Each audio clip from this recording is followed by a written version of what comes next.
Argentina বনাম Switzerland যে ম্যাচটা ঘিরে কন্ট্রোভার্সি তৈরি হয়েছে।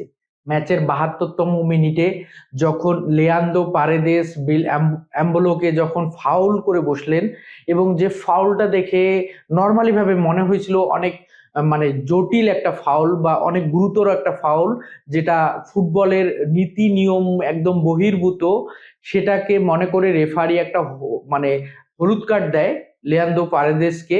তারপরে হচ্ছে ভিএআর ফিল্ড রেফারিকে কল করে এবং মনিটরে আসতে বলে চেক করার জন্য।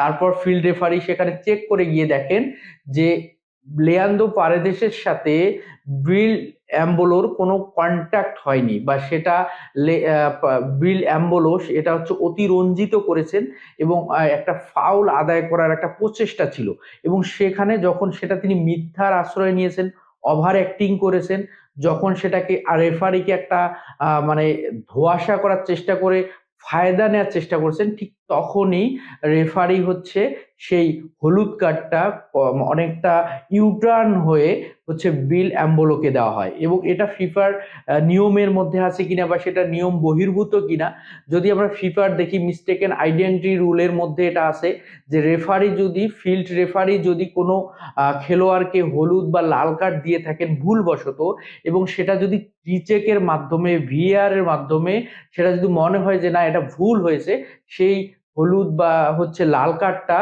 সেটা উঠিয়ে নেওয়ার একটা মানে পদ্ধতি আছে, বা সেটা যে সত্যিকারের দোষী তাকে সেই শাস্তিটা প্রদান করার সেই নিয়মটা আছে, এটা ফিফার নতুন নিয়ম অনুযায়ী। এবং এবারের বিশ্বকাপে এই ঘটনা শুধু আর্জেন্টিনা বা সুইজারল্যান্ড ম্যাচেই না, আমরা প্যারাগুয়ের ম্যাচের যদি দেখাই, যুক্তরাষ্ট্র এবং প্যারাগুয়ের ম্যাচেও কিন্তু এই সেম ঘটনা কিন্তু ঘটেছিল।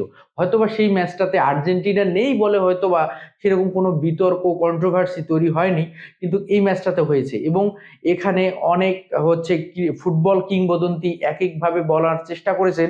যদি আমরা দেখি সাবেক ম্যানচেস্টার ইউনাইটেডের যে অধিনায়ক রয় কিন বলেছেন যে সিদ্ধান্তে নয়, এটা একটা ধারাবাহিকতায় ব্রেক এনেছে, এবং এটা এর আগের ম্যাচগুলোতেও বিশ্বকাপের ম্যাচগুলোতে এরকম ঘটনা ঘটেছে। রেফারি রেফারি এখানে পারতো বিষয়টা এত কঠোরতম সিদ্ধান্ত না নিতে, একটা হলুদ কার্ড শো না করতে পারতো, তিনি এরকম একটা মন্তব্য করেছেন। এবং আরেকজন সাবেক স্ট্রাইকার ব্র্যাডলি রাইট ফিলিপস বলেছেন অ্যাম্বোলোর ভুলের কারণেই হচ্ছে সুইজারল্যান্ড সেমিফাইনালে যাওয়ার সুবর্ণ সুযোগটা মিস করেছে।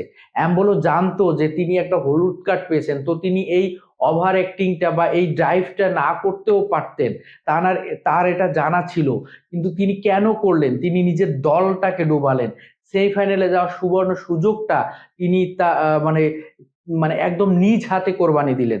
তো এরকম একটা মন্তব্য করেছেন। এবং আরেকজন যদি আমরা দেখি, ফ্রান্সের কিংবদন্তি থিয়েরি অরি কঠোরভাবে বলেছেন যে অ্যাম্বোলোর এই ভুলটাকে যদি আমরা সমর্থন করি, তাহলে আমরা ফুটবলটাকে বিশ্বাস করি না, বা ফুটবলটা আমাদের জন্য নয়। তো যারা অ্যাম্বোলোর এই ভুলটাকে সমর্থন করেন তাদের জন্য ফুটবলটা নয়, এরকম একটা কঠোরতম বার্তা দিয়েছেন। তো আসলে সত্যিকার অর্থে আমরা যারা অতিরঞ্জিত ভাবে বলার চেষ্টা করতেছি বা একটু কন্ট্রোভার্সি তৈরি করার চেষ্টা করতেছি, আসলে সত্যিকার অর্থে ফিফার নিয়মের মধ্যেই এটা পড়ে। যদি আপনি ফেক কোনো অ্যাক্টিং করতে যান, যদি আপনি ফায়দা লুটাতে চান, সেটা হচ্ছে ফিফার নিয়ম অনুযায়ী আপনার জন্য আলাদা শাস্তির ব্যবস্থা আছে। সেটা যদি আপনার ওই অতিরঞ্জিত হচ্ছে অ্যাক্টিং এর কারণে যদি সেই শাস্তিটা অন্য কোনো খেলোয়াড়ের উপরে গিয়ে পড়ে, যদি সেটা প্রমাণিত হয় যে না, যার উপরে শাস্তিটা প্রদান করা হয়েছে সে এই মানে ভুলের জন্য দায়ী না, তাহলে ওই শাস্তিটা আপনার কাছে ঘুরে আসবে। ঠিক তেমনটাই হয়েছে, দ্বিতীয় হলুদ কার্ড পেয়ে হচ্ছে ব্রিল অ্যাম্বোলোকে হচ্ছে লাল কার্ডে কনভার্ট হয়ে তাকে মাঠ ছাড়তে হয়েছে, এবং তাতেই সুইজারল্যান্ড অনেকটা ব্যাকফুটে গিয়েছে। 10 জন নিয়ে তারা লড়াই করেছে শেষ পর্যন্ত, 112 মিনিট পর্যন্ত লড়াই করে তারপরে পরপর 2টি গোলেই তারা হচ্ছে তাদের বিশ্বকাপ থেকে ছিটকে দিয়েছে। তো এটা নিয়ে খুব কন্ট্রোভার্সি করার কিছু নেই, এটা ফিল্ড রেফারি ভুল সিদ্ধান্ত হতেই পারে, সেটা ভিআর চেক করে বর্তমান অত্যাধুনিক প্রযুক্তির মাধ্যমে সেখানে ভুল ডিসিশন হওয়ার সম্ভাবনা কিন্তু খুব